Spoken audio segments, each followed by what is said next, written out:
సరిగ్గా చేతులు పట్టుకొని కూర్చోవాలి.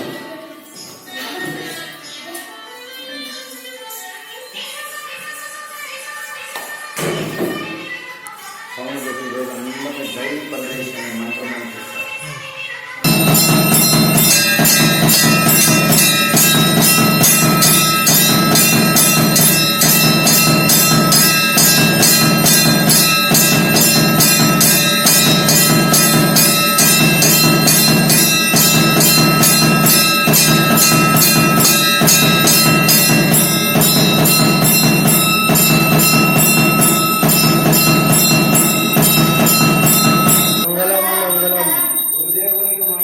గురుదేవునికి మంగళం.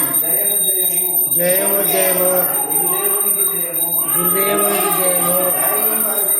జై పరదేశి. జై గురుదేవా. జై పరదేశి. జై గురుదేవా. ఓం నమో పరదేశాయ. హర నమో పరదేశాయ. ఓం నమో పరదేశాయ. హర నమో పరదేశాయ. ఓం నమో పరదేశాయ. హర నమో పరదేశాయ. జై గురు.